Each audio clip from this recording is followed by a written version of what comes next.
Good morning, comrades. It is Wednesday. It is the 31st of March, 2021. It is your daily Good Morning, Comrade. How's everybody doing? How we doing today? It is, I don't know, some days when you wake up, the air just smells a little sweeter. You know, the coffee just tastes a little bit better. And people hold on. What's that? Y'all hear that?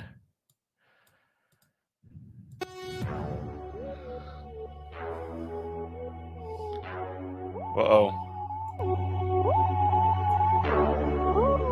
What's going on here?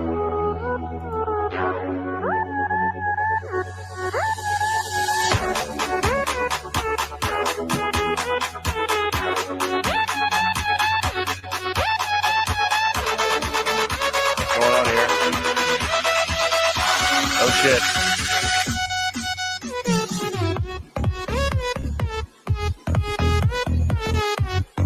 G. Gordon Liddy is dead. Y'all know who G. Gordon Liddy is, folks?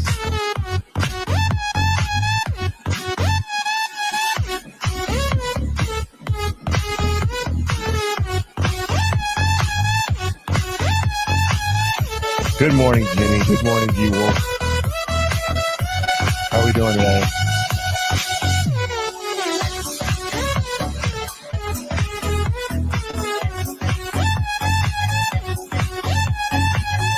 Cold and dreary here. Oh boy, it's nice out here today. It's the most beautiful kind of day. One of the great villains in America has died. No matter how cold and dreary it is, it's fantastic. Now do Kissinger. Yeah, exactly. Now do Kissinger.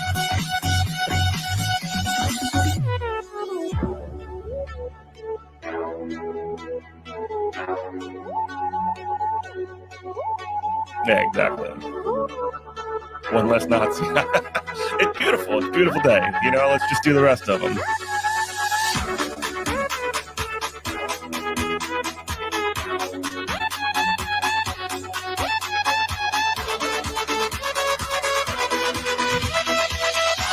My favorite character in the 1990s movie Dick, if you all don't remember. I can never decide if I want to do that one. Let's do one more. Grab time, baby. Because G. Gordon Liddy is dead. Look at this fucking stupid mustache. H2O gate? Watergate? Oh, he's celebrating this shit. You know, he's a troll.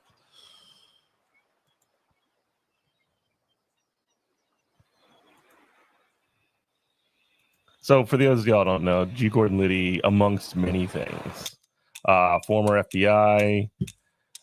He was one of the burglars that broke into the Watergate Hotel for Nixon in the 1970s. Yeah, all around bad guy. Me? Oh, Ginny's in the UK.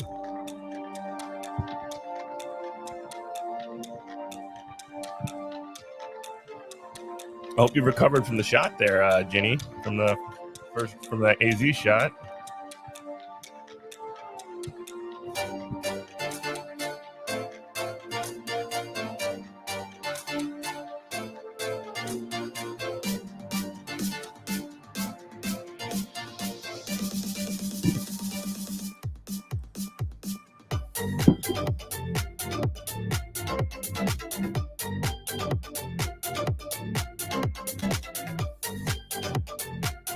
Let's go ahead and read it. G. Gordon Liddy, a mastermind of the Watergate burglary and a radio talk show host. Yes, he had a radio talk show on a radio station that was a sports channel. And I remember this because after Hurricane Katrina, I moved to Florida for a little bit because my house got flooded. And there was a sports channel that one of my neighbors was on, and after the sports show was G. Gordon Liddy on the radio, which was so strange. Mastermind for the Watergate Hotel and radio talk show host after emerging from prison, died Tuesday at age 90 at his daughter's home in Virginia. His son, Thomas Liddy, confirmed the death, but did not. Let me turn this down a little bit.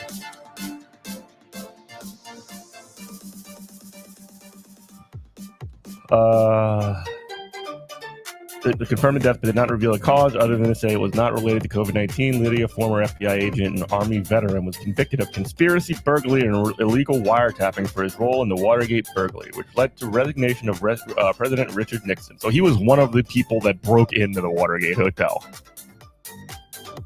He spent 4 years and 4 months in prison, including more than 100 days in solitary confinement. I'd do it again for my president, he said years later. Jesus Christ. Liddy was outspoken and controversial as a political operative under Nixon. He recommended assassinating political enemies, bombing a left-leaning think tank, and kidnapping war protesters. His White House colleagues ignored such suggestions. Didn't get him kicked out of the White House.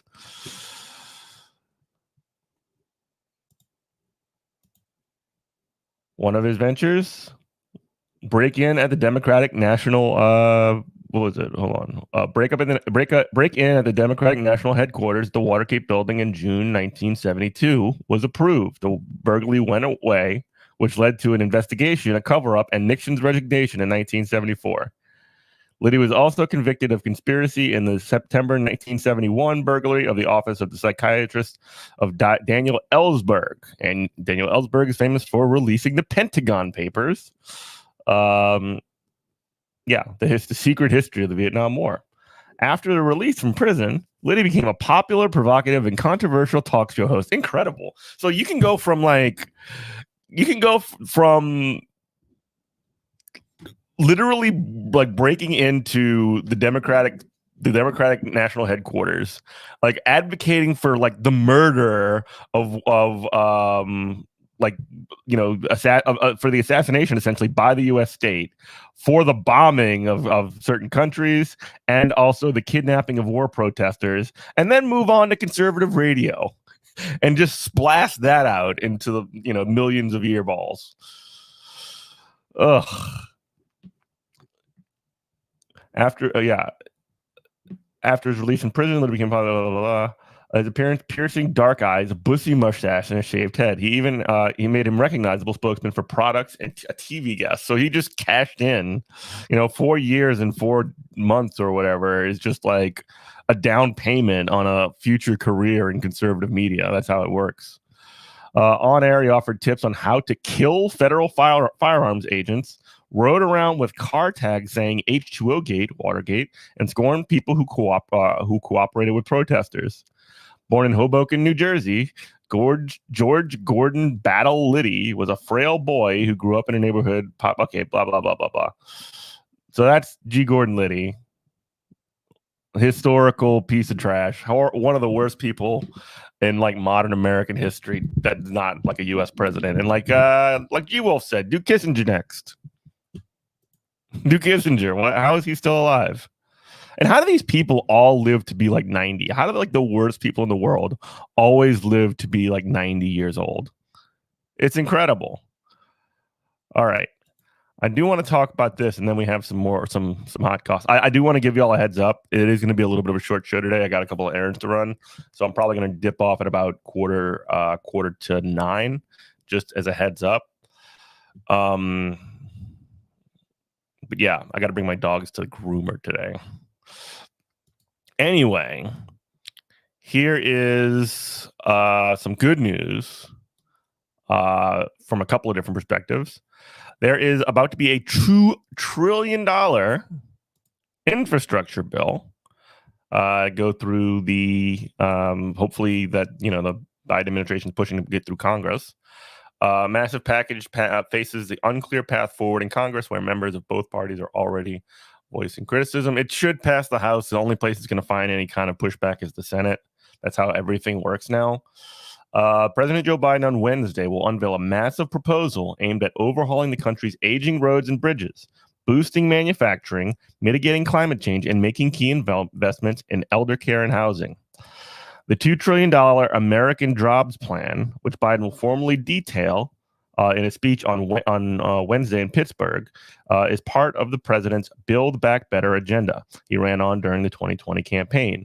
Next month, Biden is expected to unveil a second $1 trillion proposal focused on childcare, family tax credits, and other domestic programs. First package includes $621 billion for roads, highways, bridges, and waterways, as well as additional investments to electrify vehicles, expand internet broadband, and make the nation's infrastructure more resilient to climate change. It would also spend $400 billion to care for the elderly and people with disabilities, $300 billion towards building and retrofitting homes, and $300 billion on innovation and research. A senior Biden administration official briefing reporters on the plan on Tuesday night call compared the legislation to, quote, historic and galvanizing public investment programs we've had in the past. Now, important in this is what you need to watch. Where does the money go? Does it go to, the cities and states, or is it going to go to like private contracting firms that are going to essentially take that money, take this public work and essentially be a middleman that cashes in on a lot of this $2 trillion. I'm sure there'll be some of that, but that's what you need to watch out for. The administration says infrastructure spending will help modernize more than 200,000 miles of road, double federal spending on public transportation, lead the repair of economically significant bridges, and help lead the electrification of the nation's transportation system, including building 500,000 electric vehicle charging stations around the country and replacing diesel buses with electric ones. So this sounds pretty good. Still, some nonpartisan groups argue the United States should spend even more on infrastructure. Yes, they should. The American Society of Civil Engineers said in the latest infrastructure scorecard that the U.S. needs to invest $2.59 trillion by 2025. Well, this is a start. It's about 4/5 of the way there almost. The White House envisions paying for the plan by reversing some of the 2017 tax cut law. And so definitely get rid of those. So this is essentially those Trump tax cuts that were implemented in 2000, I think it was 2017. That's what it said. Yeah. Basically, they cut taxes for people who are already rich. They just roll that back. And oh, look at that. We got $2 trillion. How about that? And raising taxes on corporations from 28% to 21% to 28%. Still not high enough. It's, not, it's one of those, not sufficient sort of situations, but it's acceptable. They say it would be paid for in full in 15 years, longer than the spending portion of the plan, which runs only 8 years. The shortened window was likely made in hopes of making it more palatable to members of Congress.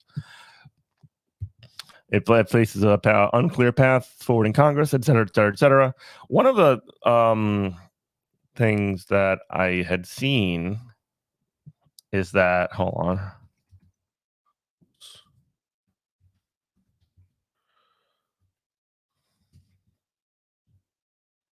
Oh, I had also seen elsewhere that part of this plan, and this is really important, part of this like infrastructure plan that is that almost contingent on like having the ProAct attached to this. And if that's the case, then that's a really good and really sharp idea, because I mean, if the U.S.'s infrastructure is garbage, it is garbage, it is trash, right?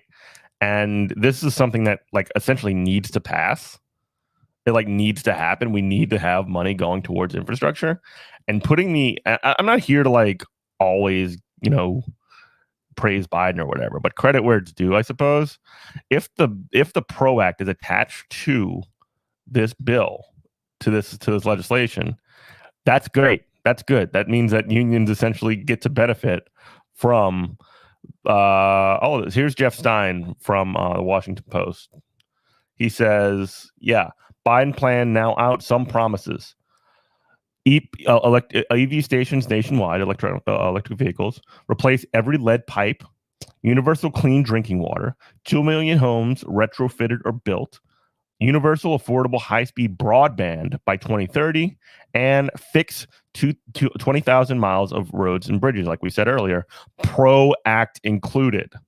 Now, the list above is not exhaustive for everyone saying, what about trains, Jeff? This is Jeff Stein. It's got about $80 billion for Amtrak. Amtrak is the corporation that is essentially Consumer Rail, where you travel, and it's one of those companies. It's technically a corporation, but it's run by the government. It's not allowed to turn a profit, etc. It's intentionally run poorly, and there's a really great. So a while back we had the guest. Jen Briney from the Congressional Disc podcast. She did a couple of years ago on her show an episode on the on Amtrak and how it runs. Like, she's a big train head, and I respect her for that.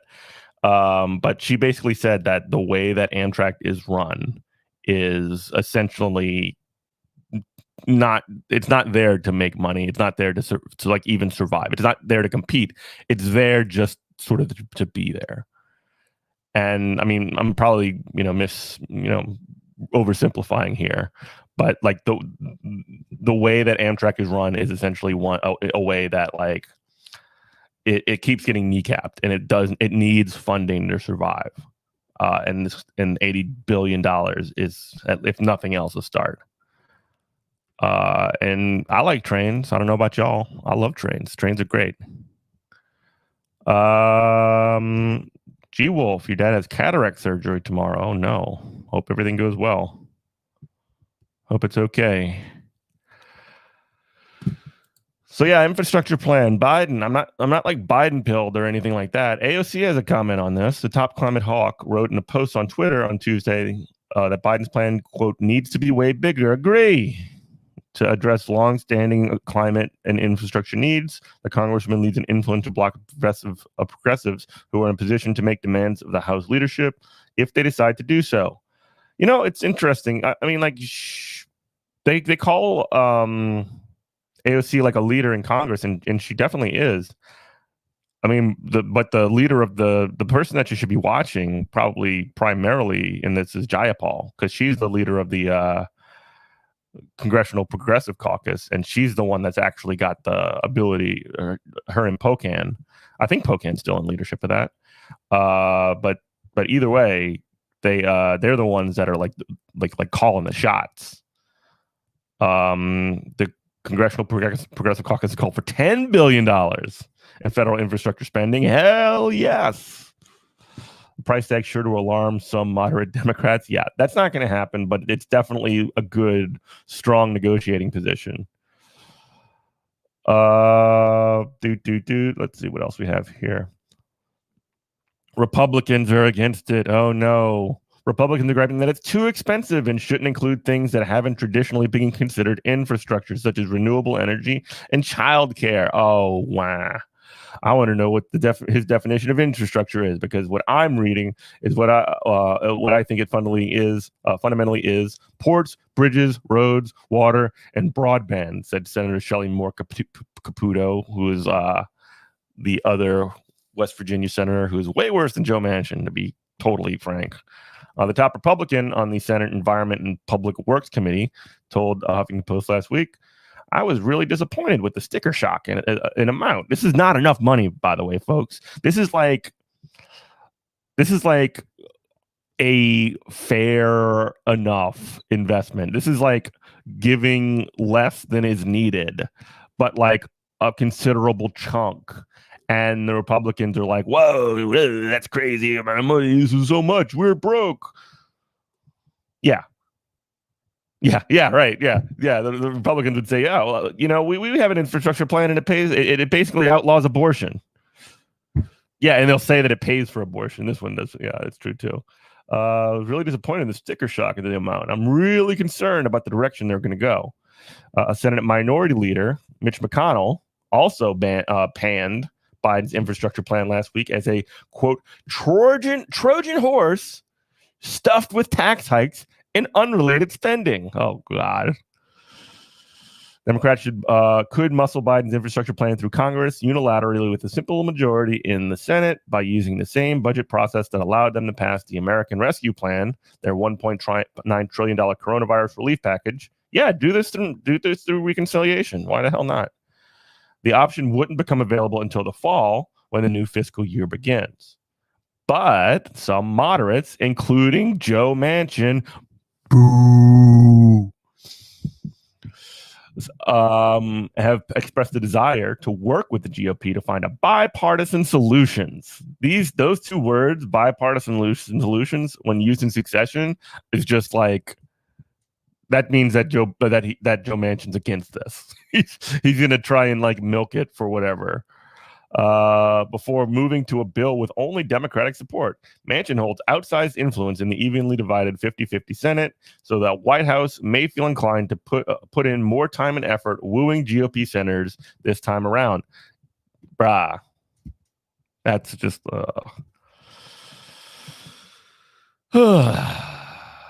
Them should have ads elsewhere, everywhere running of that leaked phone call. Which leaked phone call are you talking about? There's so many leaked phone calls these days.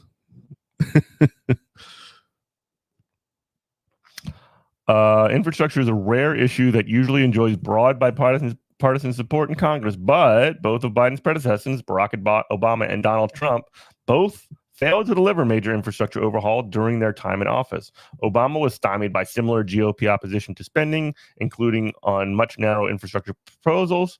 Trump gave up on his populist pledge to unleash the grand national renewal not seen since Dwight Eisenhower after a tense meeting with congressional Democrats, which he walked out on. That was, remember that? Remember when Trump was talking about like building America and like creating all these jobs and just didn't do it? Like, Obama failed miserably as well, but like Trump ran on that.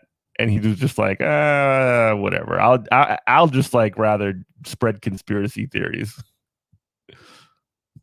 Yeah, exactly. And with Democrats seeing this as a rare opportunity to shape the nation's spending and tax priorities, it's likely Biden and congressional leaders will have to deal with a host of demands from the House members and the senators. That's going to sail through the House. There's no problem there. It should go through the House as soon as possible. But I mean, like, even if it goes through the House, they might have to redo it during reconciliation, whatever. Already, 3 New York area Democrats, Josh Gottheimer and Bill Pascrell of New Jersey, alongside Rep. Tom Suozzi, these are some names right here, have suggested they will refuse a vote for the legislation unless it repeals a cap on the state and local tax deduction Republicans passed into law in 2017, known as SALT. All right, they're getting into, marginal stuff. SALT, whatever. All right, whatever. Repeal SALT. I don't care. That sounds fine.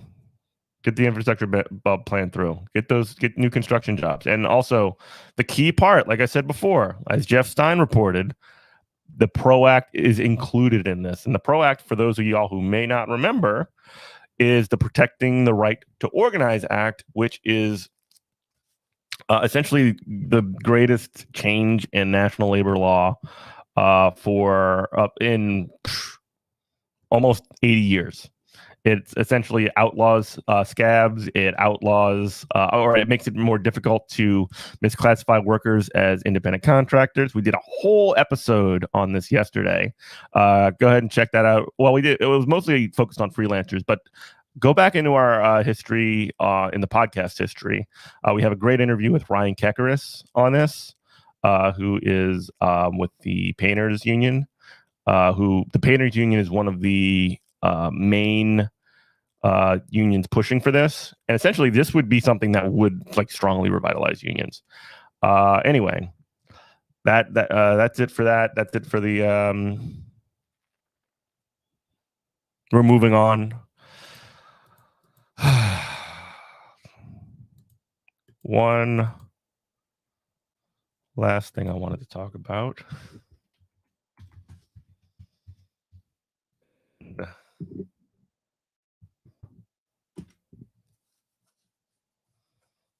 This is something that's kind of been like hot news for a minute.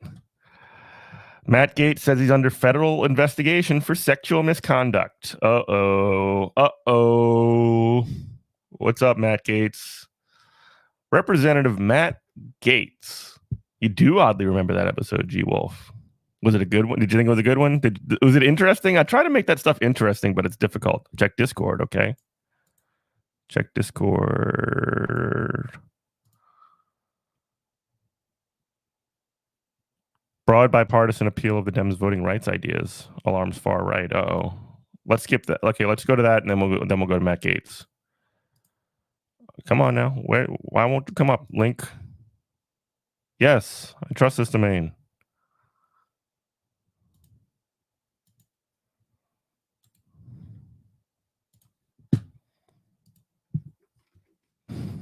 Was acting stupid. Okay. Since the conservative majority on the U.S. Supreme Court gutted the Voting Rights Act in 2013. Okay, this is about the new. Okay, so this is the other thing the Democrats are trying to put through Congress.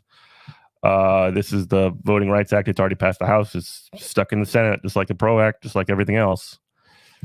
Oh, defense. You're talking about this.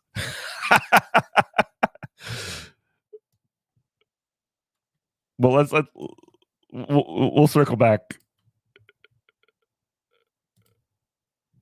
This stuff happening in all of these states is if there's a new federal law, as if President Biden can sign a new federal law that basically puts a floor under American voting rights, that provides a federal guarantee of voting rights and nonpartisan administration of elections that individual states can't go below. The tape that Jane Mayer at The New Yorker obtained and published today shows that far-right dark money groups are pretty panicked. Jane Mayer has written a great book on this topic of the Koch-backed money, essentially Koch-backed sort of like control of all about. It's fine. I'm not whatever. It's like when Rachel Maddow's not talking about Russia or whatever, she actually does good work. Or like Trump's tax returns. When she's not doing that, she does good reading and reporting or whatever. Inside the Koch-backed effort to block the largest election reform bill in half a century. Yeah. I mean, like Jane Mayer's got a fantastic book about it. I'm going to try and find the title. I forgot it. But prospect of Biden and the Democrats figuring out a way to pass that legislation, to pass those reforms. And part of the reason they're panicked about that prospect is because they cannot figure out a way to argue that those reforms are unnecessary or that they shouldn't happen. They can't come up with an argument that any actual voters like. Turns out their research found that when you just explain in neutral terms the ways the For the People Act, the Democrats' bill, S1, right? It's already passed the House, HR 1. It's now Senate Bill 1, S1 in the Senate. It's the For the People Act. What the research found that was funded by far-right dark money billionaire groups is that if you describe in neutral terms what that bill does, if you just say just the facts of what Democrats are trying to do there, that it would protect voting rights at the same level for every American in every state, it would put transparency into the elections process, it would assure nonpartisan administration of elections. Turns out, if you explain it in neutral terms, what the bill would actually do, oh no, American voters like it. A lot, left, right, and center. That happens all the time, though, doesn't it? They just will say, I mean, like G Wolf was saying, oh, well, they just say that it pays for abortions or whatever. They just make up lies, and essentially they just poison the well on these kinds of bills. Yeah. Oh no. But the thing was that the Koch money, essentially the Koch brothers or the Koch brother, because one of them is dead. I can't remember which one. I don't care. They're able to sort of like use that money to proliferate those lies, to be clear. Yeah. These are disastrous research results for the dark money far-right billionaires who are trying to turn people against it. Whatever are they going to do? When presented with a very neutral description of HR 1, people were generally supportive. And the most worrisome part, which Grover mentioned at the very beginning of his presentation, is that conservatives were actually as supportive as the general public was when they read the neutral description of HR 1. So there's a very large chunk of conservatives who are supportive of these types of efforts. HR 1 stops billionaires from buying elections. Yeah, HR 1 is good, and it was the first thing that they put through the House. Through the House, and it's stuck in the Senate, and it's again one of these great voting rights bills that essentially would reverse, to certain extents, what's going on in Georgia, where they're instituting basically a new Jim Crow law. The voter protections, it is popular stuff, but yeah, right now Republicans are against it, of course. Fortunately, we found that that is a winning message for both, the general public and also conservatives. That simple message, but far and away was resonated with people. And when they had to compare that message versus tons of other ones, they were most persuaded by that, and they found that to be most convincing and most, riled them up the most. Imagine you're a researcher who's been hired by billionaires who buy elections as like their hobby, their All right, let's move forward. like that. What are they going to do?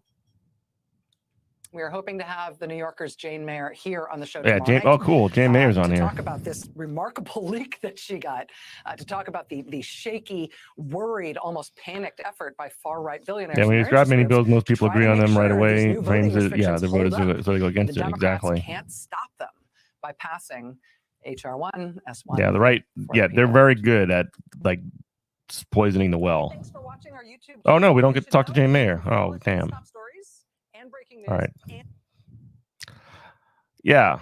So I mean, yeah, exactly. It's just such BS. But yeah, it's not a surprise, and good job by Jane Mayer on reporting on that leak. Her book is called Dark Money: The Hidden History of Billionaires Behind the Rise of the Radical Right. It's because like the Koch brothers are like these libertarian billionaires who are essentially like the fail sons of somebody who came up with like this particular invention called the coker that was a part of the oil refining industry, right? It's their oil money fail sons essentially in a lot of ways.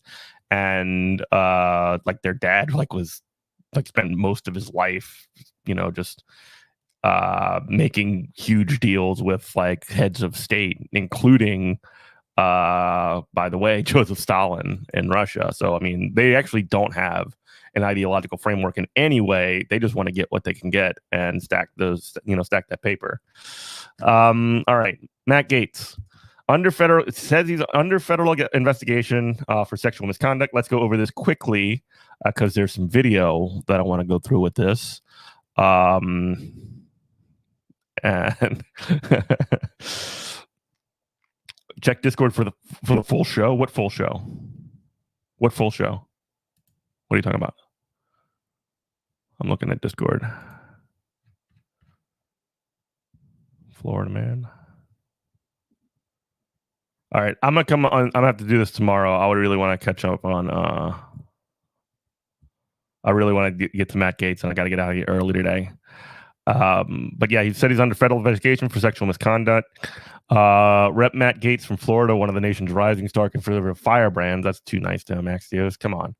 Told Axios that he's under federal investigation for sexual activity with women and fears being criminally charged. He says, why does it start with what he says instead of what the allegation specifically is? That's really weird structuring.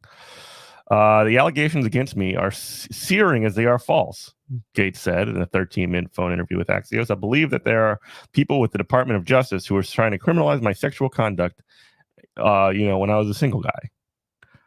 Axios reported earlier Tuesday that Gaetz has privately told confidants that he seriously considered not seeking re-election and possibly leaving Congress early for a job at Newsmax. Oh, God. Big picture. Gaetz 38 said the specifics of the allegations are unclear, and he said he's been told very little. But the New York Times reported late Tuesday afternoon that, again, it starts with what Gaetz says, and then it talks about the reporting. The reporting is the story here.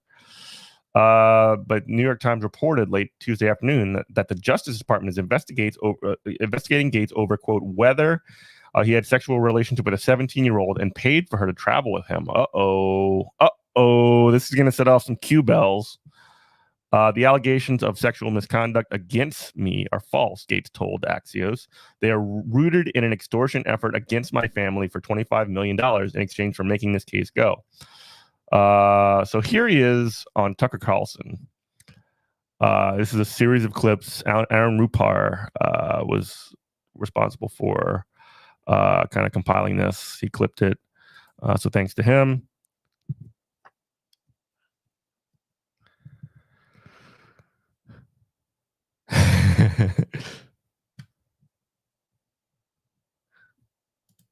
Congressman, thanks so much for coming on. Appreciate it. So this is obviously a serious allegation. Tell us what the truth is from your perspective. It is a horrible allegation, and it is a lie. So they didn't even talk about the allegation. Maybe they talked about it before, but like he basically said, there's an allegation. What's up? And he's just obviously he's going to say it's a lie. It's all lies. A story that I have traveled with a 17-year-old woman, and that is verifiably false. People can look at my travel records and see that that is not the case. What is happening is an extortion of me and my family involving a former Department of Justice official. On March 16th, my father got a text message demanding a meeting wherein a person demanded $25 million in exchange for making horrible sex trafficking allegations against me go away. Our family was so troubled by that, we went to the local FBI. And the FBI and the Department of Justice were so concerned about this attempted extortion of a member of Congress that they asked my dad to wear a wire, which he did with the former Department of Justice official. Tonight, I am demanding that the Department of Justice. So he's demanding that they knock off the investigation, et cetera, et cetera. Here is a really interesting part of it where he talks about a particular allegation that I didn't even know about. I'd never heard about, but somebody made an allegation against Tucker Carlson at some point, and Matt Gaetz is like, "Hey, buddy, sexual people being accused of sexual misconduct united." Here we go. We are in an era of our politics now. What's the truth from your perspective? This is probably true. To try to take them out of the conversation. I'm not the only person on screen right now who's been falsely accused of a terrible sex act. You were accused of something that you did not do, and so you know what this feels like. You know the pain it can bring to your family, and you know how it just puts people on defense when you're accused of something so salacious and awful. But it did not happen. It is not true, and I believe we are in an era of our. And I believe we are in an era of our politics now, Tucker, where people are smeared to try to take them out of the conversation. I'm not the only person on screen right now who's been falsely accused of a terrible sex act. It got removed from accused of. It got removed from this conservative subreddit. Hilarious. Something that you did not do, and so you know what this feels like. You know the pain. And you know how it just puts people on defense when you're accused of something so salacious and awful. But it did not happen. It is not true. And the fact that it is the basis of this attempt to extort my family tells a lot. And if the FBI and Department of Justice will release the tapes that they are in possession of, the American people will see what is really going on. You just referred to. So he basically brought up the some incident that apparently nobody knows about that Tucker Carlson was involved in, and now Tucker Carlson's going to respond. A mentally ill viewer who accused me of a sex crime 20 years ago, and of course it was not true. I never met the person, but I do agree with you that being accused falsely is one of the worst things that can happen, and you do see it a lot. You could tell he's so mad. Like, why in the hell are you bringing me up, you son of a? Let's go back to the investigation. And I believe we are in. I can say that actually you and I went to dinner about 2 years ago. Your wife was there, and I brought a friend of mine. You'll remember her. And she was actually threatened by the FBI, told that if she wouldn't cop to the fact that somehow I was involved in some pay-for-play scheme, that she could face trouble. Come back today? And so I do believe that there are people at the Department of Justice who are trying to smear me, providing for flights and hotel rooms for people that you're dating who are of legal age is not a crime. And I'm just troubled that the lack of any sort of legitimate investigation into me would then convert into this extortion attempt. Now, the real drama of the situation comes like right after. So like there's a couple more clips. I'm not going to watch them, but here is like what Tucker Carlson says immediately after the interview, and this is hilarious. You just saw our Matt Gaetz interview. You just saw our Matt Gaetz interview. That was one of the weirdest interviews I've ever conducted. That story just appeared in the news a couple of hours ago. And on the certainty that there's always more than you read in the newspaper, we immediately called Matt Gaetz and asked him to come on and tell us more, which, as you saw, he did. I don't think that clarified much, but it certainly showed this is a deeply interesting story, and we'll be following it. Don't quite understand it, but we'll bring you more when we find out. So he basically just said it was like one of the weirdest interviews that he'd ever done. He didn't even clarify anything. But like we basically went to him because like the newspaper doesn't always tell the whole story, which is very, very funny. So he kind of has already thrown Matt Gaetz under the bus, it feels like. Like, I don't know. Am I the only one that has that sense?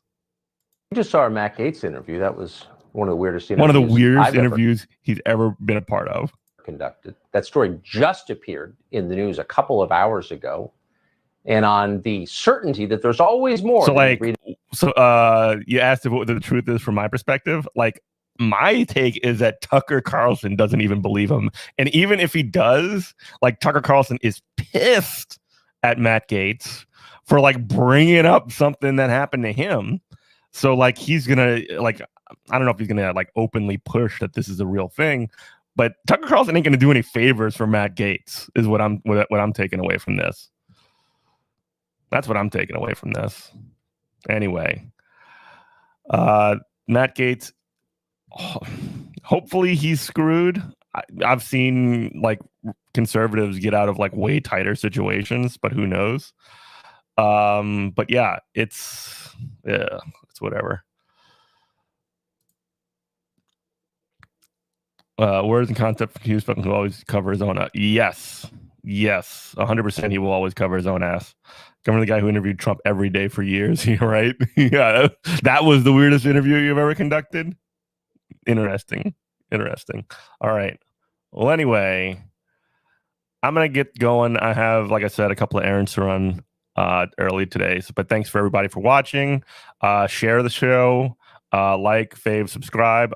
Like I said before, I'm not sure if Andrea is going to be on today. If she is, I should go watch her. Let me check her Twitter, see what she's saying.